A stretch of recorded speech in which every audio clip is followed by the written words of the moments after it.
जय हिंद, मेरा नाम है आरफा नबील और इस वीडियो में हम जानेंगे north Korea and south Korea. देखिए, सिलेबस में जो आपको पढ़ना है वो सिर्फ और सिर्फ साउथ कोरिया पढ़ना है आपके क्लास 12th के सिलेबस में।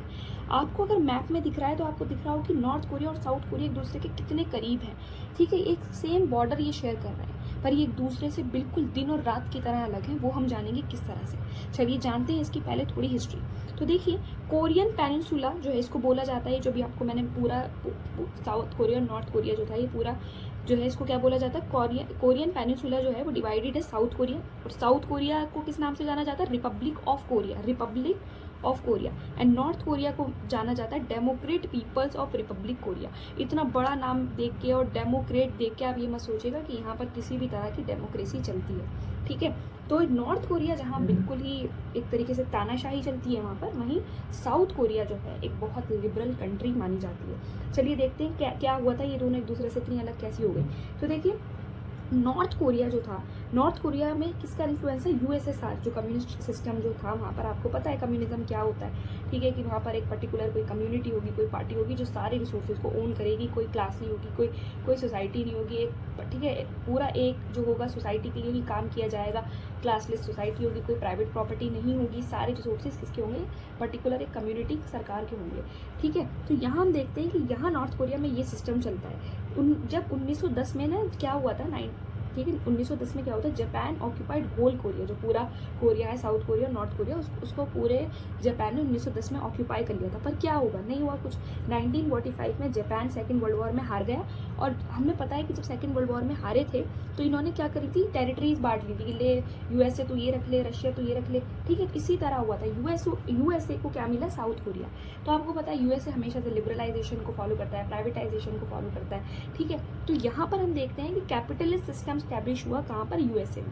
ठीक है, यूएसए ने साउथ कोरिया में कौन सा सिस्टम स्टैब्लिश किया? आपका लिबरलाइजेशन, कैपिटलिज्म। ठीक है, वहीं नॉर्थ कोरिया जो है वो मिल गया रशिया। और रशिया में तो आपको पता है रशिया जो है was a part of USSR. तो रशिया में जो है वो रशिया ने वहाँ पर नॉर्थ कोरिया में आपका यूएसएसआर वाला सिस्टम, मतलब कम्युनिस्ट सिस्टम जो है स्टैब्लिश कर दिया। तो दोनों कंट्रीज दिन और रात की तरह हो गई अलग। अब क्या हुआ? साउथ कोरिया में जहाँ democracy, open market, freedom, liberal लोग बहुत एक तरीके से देखे जा रहे हैं। ठीक है, डेमोक्रेसी फॉलो हो रही है, इलेक्शंस हो रहे हैं, ओपन मार्केट है, फ्री ट्रेड है।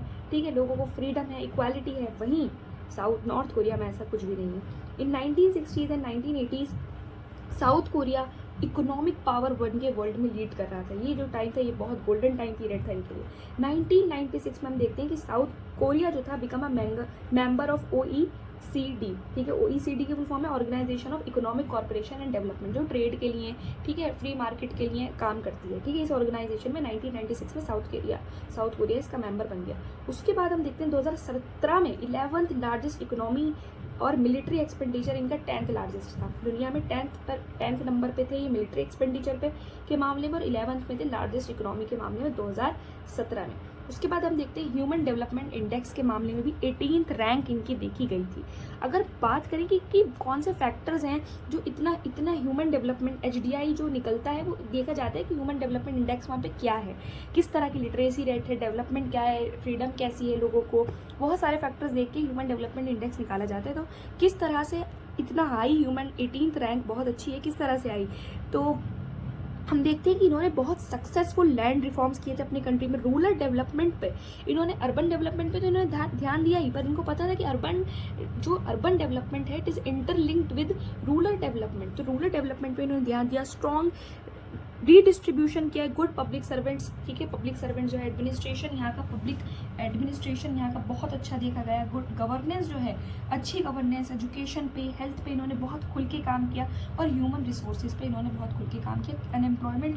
एम्प्लॉयमेंट क्रिएट करने की ज़्यादा कोशिश की गई और एम्प्लॉयमेंट को बिल्कुल ख़त्म कर दिया गया। तो यहाँ हम देखते हैं किस तरह से ह्यूमन डेवलपमेंट इंडेक्स निकाला गया। तो साउथ कोरिया ब्रांड जो है, जैसे सैमसंग हो गया आपका, Hyundai, LG, ये इनकी बहुत बड़ी मार्केट हमें वर्ल्ड में देखने को मिलती है।